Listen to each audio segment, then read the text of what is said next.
Welcome everybody to the Resilient Podcast. My name is Neil Tan and I'm your host. Today we've got a fantastic guest. We've got SK Lee, who's the CEO of RD Wallet. Welcome, SK, to the podcast. Thank you, Neil. Thank you. Thanks a lot for coming in. I know you have a very, very hectic schedule, a lot of things going on inside of this marketplace. So, really appreciate you coming out for this. Maybe what we'll do is just kind of kick it off with like a quick introduction of yourself and a little bit about RD and stuff. Yeah, sure. No problem. I'm SK Lee. I'm the Chief Executive of RD Wallet. You may have heard about RD Wallet 1 year ago. We've got the store value facility license in Hong Kong, and it is the e-wallet, and for corporate. So we are the first B2B e-wallet with the SVF license. Oh, the only or the very first one, right? More the current e-wallet with SVF license are more focusing on the consumer user. Right. And I joined RD 3 years ago, and I was the chief compliance officer at that time and the alternate chief executive. And last month I was appointed as the chief executive of RD Wallet. Congratulations. Thank you. We'll talk more about that journey. And RD Technologies Group also have other major businesses, including the KYC utility, the RD EasyLink. We try to build up a KYC platform for corporate users to easily build their KYC profile up to the banking regulatory standards, and then they can utilize the same profile for applying different services from banks and financial services. So RD Wallet is one of the users of RD EasyLink. Sure. And the most recent one is about stablecoin. Right. Big in the news. You have heard about that. We have been very actively communicating with HKMA, and HKMA is going to, finalize the regulatory regime for stablecoin, hopefully within this year. But in the interim, they have announced that there will be a regulatory sandbox. So RD Technologies is very keen to prepare ourselves to join the regulatory sandbox, and hopefully we are going to see the first regulated stablecoin in Hong Kong shortly. Right. So fantastic. I mean, it sounds like exciting times, especially for the company and yourself and so forth. So maybe kind of pull it up to 30,000 foot level. When you look at this sort of what RD is trying to achieve as far as like the strategy is concerned, maybe you can tell us a little bit more about like how do these pieces work together? Basically, 3 years ago, our chairman is very famous, Mr. Norman Chan, right? He retired from for people, from the Hong Kong Monetary Authority, and then 3 years ago he set up the company. Right. And he had some insight about he really want to use some technologies and do some innovations to resolve some pain points in terms of B2B payments. B2B payments in Hong Kong, I think, can be categorized into two main streams. The traditional banking stream, that telegraphic transfer. That's right. Very safe, very reliable means, but the criticism is about the length of time. Usually take a few days, faster, and sometimes take months. So like a speed problem. The speed problem and the cost, right? The cost of doing telegraphic transfer. And that's why we have some very innovative payment solution in towns and doing it faster and cheaper, right? You want to send money to an overseas jurisdiction, the next day will arrive. Sure. That the way how they manage is not really send the money cross-border, but they manage some different fund pools in different jurisdictions to do the credit debit stuff, right, to do it faster. But the downside is about the reliability.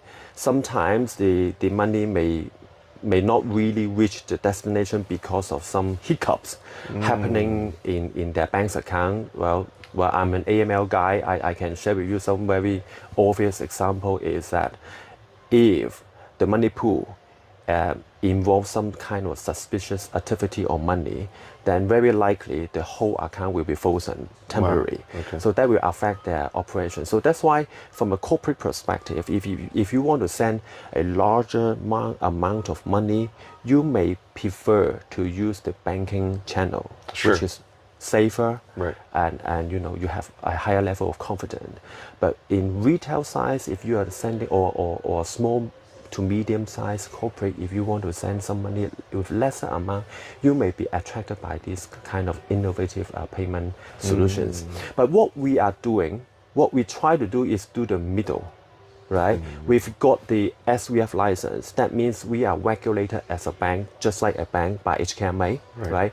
We need to have a very robust system of KYC and AML. And we want to give the market a higher level of confidence. But we also need to be more flexible in terms of, getting the account open, to facilitate the transaction. So we want to do the middle. And the beauty of e-wallet is that we just want to be the corporate version of PayMe. That will be easier to understand. Right. That means you are a company in Hong Kong and I'm a company in Thailand. And when we do trading business, normally you send money to me from Hong Kong to Thailand. We'll be doing telegraphic transfer. I need to wait a few days before I receive the money. But what if we both have the e-wallet? That means just like we complete the launch and then you send money to me through PayMe, I will receive the money instantly, right? And with no transaction cost. But of course, the money is still sitting in our wallet. That means still in the Hong Kong financial system. But I can manage the fund afterwards, that I can remit the money back to Thailand anytime I want, right? So we are trying to do the wallet in this way to have more corporate, no matter incorporating in Hong Kong or elsewhere, to open wallet easier and open the wallet remotely. Right. And then you can utilize the beauty of inter-wallet transfer. Sure, right. And so what currencies do you support right now, or what corridors do you actually focus on? Yeah, well, currently we support 5 currencies: the Hong Kong dollar, the USD, renminbi, Euro, and Japanese yen. Right. And next month we are going to add 3 more: the Australian dollar, GBP, and the Singapore dollar. I see. So in terms of the corridor or the how we can get on board customer, we first start from Hong Kong.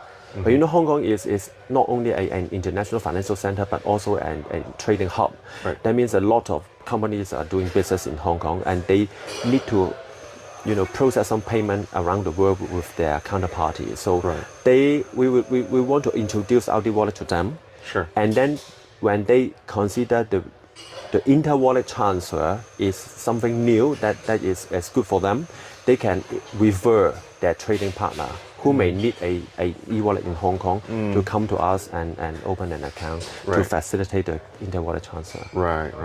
And so is it as easy as Mr. Chan in China or in Shenzhen says, okay, I download the RD wallet. Somebody over here has an RD wallet, and they just make that transfer in RMB. Exactly.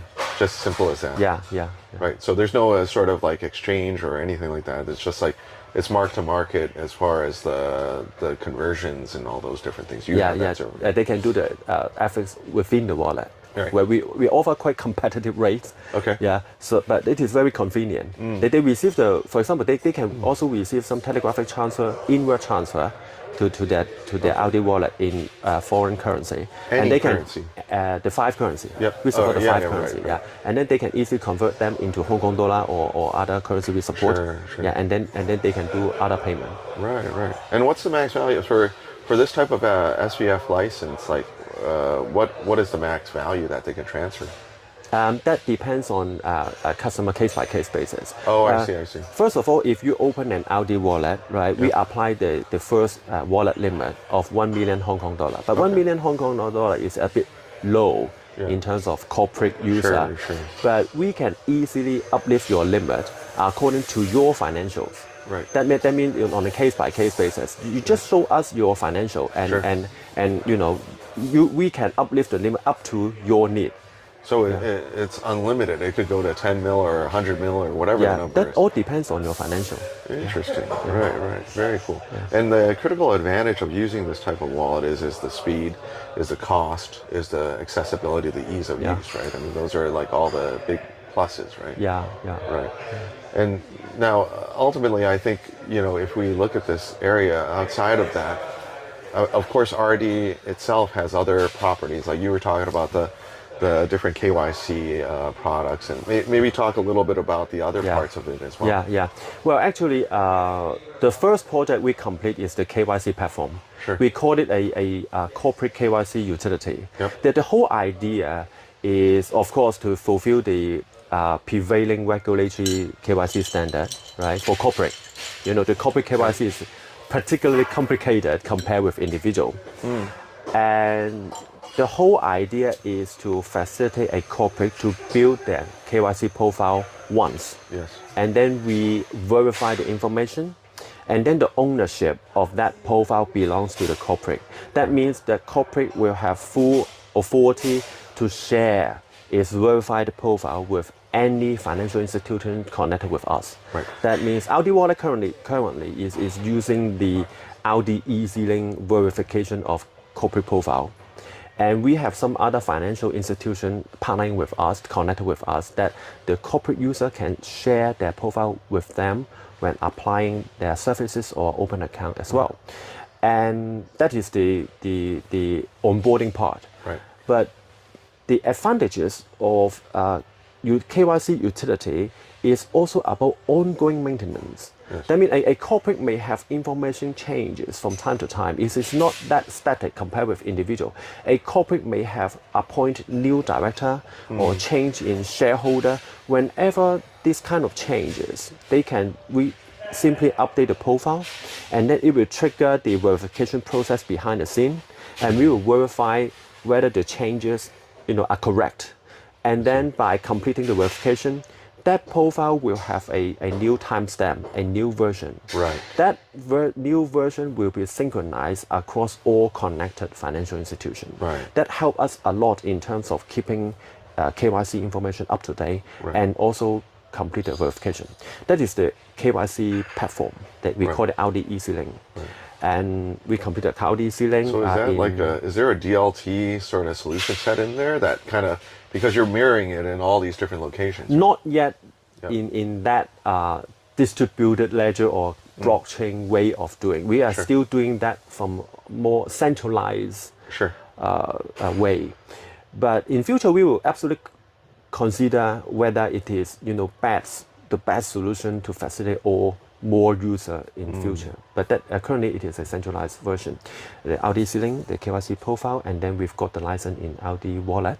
Right? We do the fiat wallet, and one more very important project coming is the stablecoin. Right. Yeah. Right. Hong Kong HKMA has complete the final consultation paper in terms of the future stablecoin regulatory regime is quite clear. They have very clear definition and the requirements of supporting the value of the stablecoin, and hopefully the whole legislative process will be completed in this year. Right. Well, in the interim, they have also announced the regulatory sandbox. That means interested party may utilize the regulatory sandbox to issue the first stablecoin in Hong Kong, and we are very keen to explore the joining the regulatory sandbox. We really hope that in Hong Kong there will be the first regulated stablecoin available in the market. It is very important means to facilitate the Web3 development in Hong Kong. Stablecoin is actually a crypto token that is compatible to the DeFi world and public blockchain. But on the other hand, the value is packed to a currency that the user will feel comfortable and have a high level of confidence, particularly the regulated ones, about its value. And more importantly, if it is regulated, that means the on-off ramp should be more convenient in compared with the current unregulated stablecoin or crypto world. So we are hopefully want to join the sandbox. Right.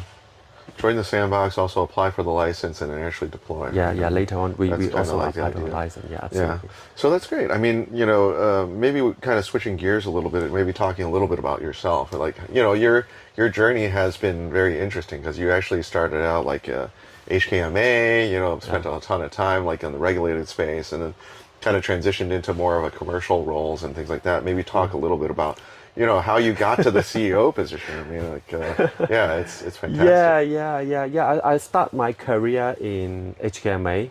Yeah, when I was very young at the time in the 1990s. You're still young. You're still looking at I've been in HKMA for 10 years. Right, Yeah, long time. Most of the time, I was doing the banking supervision stuff at the time. Right, okay. And then around 2006, I left HKMA and joined Standard Chartered Bank. Well, at that time, if you still remember, at that time, before that, there was no compliance department in banks. Right? The compliance functions were taken by other departments, just like legal and finance. But a lot of regulations is about finance. Yes. The liquidity, the capital requirement, the lending ratio, everything. So at that time, that was the first time that banks have an independent compliance department. And at that time, I left HMA and joined banks to do the compliance work because of my regulatory background. I should be able to do the compliance work, successfully. Right. So at that time, I witnessed the growth of compliance department in banks. And after a few years, there was a very important incident, the Lehman Brothers. Yeah. At that time, there was a raising concern about the investor protection, right? A lot of new regulations, new rules coming, the voice recording, the mystery shopping, everything happened around that period. Right. And it gave rise to the compliance function. Right. They need to hire more people. Right. They need to train up more, specialized compliance advisor at that time.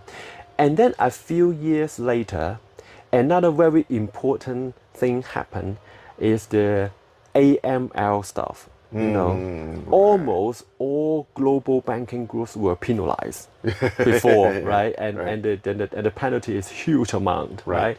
And then I joined Hang Seng Bank in 2014, focusing really on AML, or we call it financial crime compliance, FCC. Oh, right. We need to really enhance the whole FCC, the control process. Sure. And also at that time in 2012, that Hong Kong, the first AML legislation came to place, the AML ordinance. Right. The AML ordinance is very interesting. You can say that before 2012, the AML ordinance came into place. Before that, there were also other ordinances, about money laundering, the criminal offense. But the AML ordinance is more, a comprehensive set of laws. And also more importantly, they give the power of the regulatory authority to penalize financial institutions.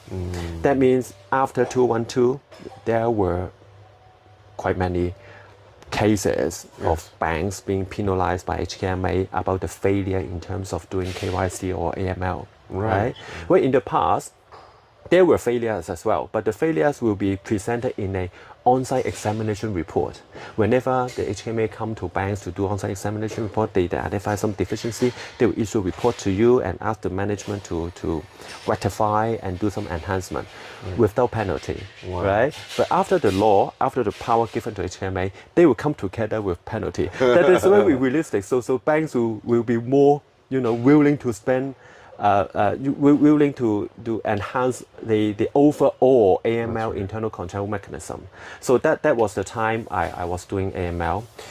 And then 3 years earlier, somehow the overall FCC and AML control are quite mature in terms of commercial banks and other financial institutions. I observed there will be another trend about fintech, the rising of fintech. And innovation, and digital asset. So I'm very lucky at that time. Mr. Norman Chan set up the company, and I'm very lucky to join him. So that's why I start my RD journey. I see. 3 years ago. That's very cool.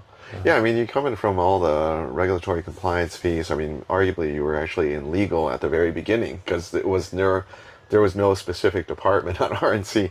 But then, how have you seen this kind of evolve, and then how does innovation, like you were saying, like fintech, does it help? Does it hurt? Does it slow down innovation? Like the whole RNC sort of area? Yeah. Well, I actually, I'm very familiar with RegTech area first, Of course, right? yeah, for sure. Using technology, of course, fintech is a broader, area that a lot of innovation to do business in a new way. But RegTech, we can easily observe the benefit, right? Sure. Cost efficiency, Right. Effectiveness, right? For example, AML. We were having a lot of people doing transaction monitoring work in the past, but the innovation come up with the more efficient way of alert clearance, and more focusing on the genuine suspicious transaction identified for in-depth investigation, and more importantly, even the use of AI in terms of facilitating the holistic investigation process. Right. Yeah, the technology brings in a lot of benefits. Right. Commercially, of course, a lot of innovation happening in town. Right. And the fintech will be the future, and also in line with the regulatory authority and the Hong Kong government. The policy very clear now. Hong Kong government is promoting Hong Kong to be a Web3 hub in future. Continue our special status of being an international financial status, but the future may not be that traditional financial center kind of business. Sure. More focus on the Web3, the digital innovation. Right. So it is very clear, especially Hong Kong, a very unique position that we are one country, two system. That's right. And in the mainland, they may not allow banks or financial institutions to do crypto activities, but very clear, they want Hong Kong to promote the Web3 innovation. Right. That is very good for us. Yes. And the whole, the market is full of the fintech startup. Sure. They want to do something new in Hong Kong. It's the best place, right. Supporting the China with the backing of China, and to utilize the unique position of Hong Kong. Right, right. Yeah, through your sort of like startup journey, if you will, like, what sort of key learnings have you experienced and that you can share? Like, did you have to like pivot the business model? Did you have to like adjust, any of your approaches? Yeah. One very important and interesting point I would like to share. I'm a typical compliance guy. Okay. Of course, I love new things, so that's why Sure. when you see I changed my career, I was chasing something new in the market, right? But I'm still a strong believer in terms of compliance. When the government is promoting Web3, right. when the regulatory authority is trying to promote the innovation in fintech, they come along with a new set of regulatory framework. Yes. Right? When we talk about crypto exchange, SFC, make it mandatory for licensing and ongoing supervision. And for stablecoin, HKMA will come up with a comprehensive regulatory framework for stablecoin issuance. And the OTC, right? The FSTB is doing some consultation. The crypto exchange OTC will also be regulated. That means every innovation will be managed in a controlled manner. Right. That is the future. Yes. That is also the consensus of some international organizations such as FATF, right? FATF. As early as 2015, they issued the first comprehensive paper about how to do the AML and KYC requirements on crypto exchange. Right. So you can see the future is innovation, but also come with a regulatory framework. So I'm a believer of compliance. So that's why I would like to explore the best way of doing innovation with a compliance manner. Right. Inside of this area. So I think, where do you see us developing? Because obviously you already mentioned it's like, we went through the virtual asset trading platform licenses. We're doing like, stable coins. We're doing over-the-counter OTC. Like, where do you see the market developing inside of the virtual asset space? And then how does RD's strategy build into this future roadmap, right?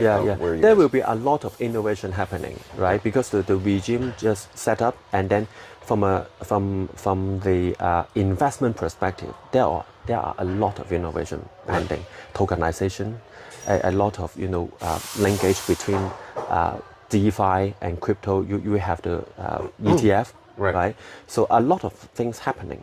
So what they need is the coexistence of the traditional finance and DeFi.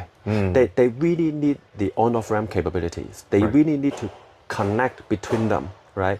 And that connection must be a regulated and trustworthy kind of platform or solution. Yes. So that will be the future. They are doing innovation, and then they will be regulated. But at the same time, we need to facilitate innovation.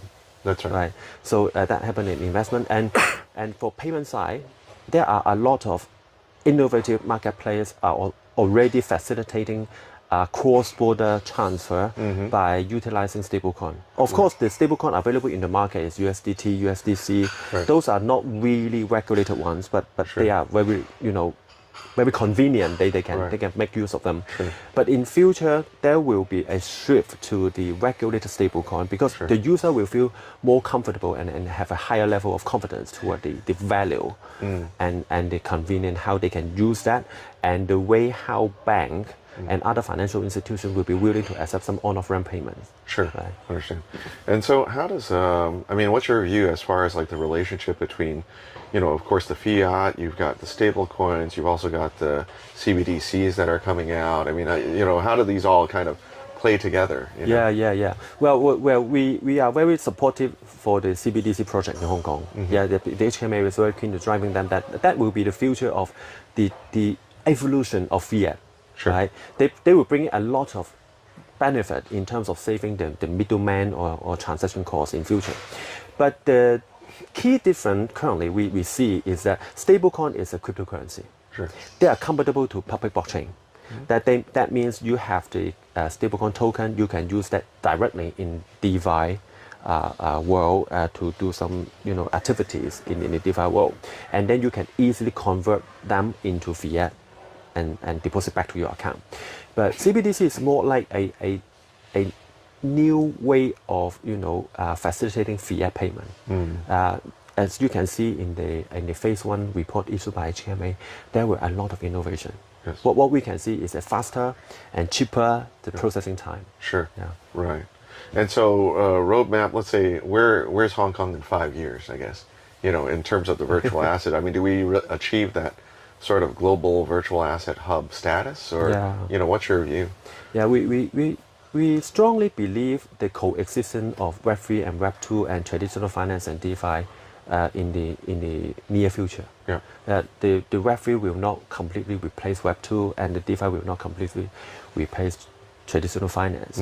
But if that happens, that means the bridge between them is very important. Right. We need to appreciate the innovation. Yes. By utilizing the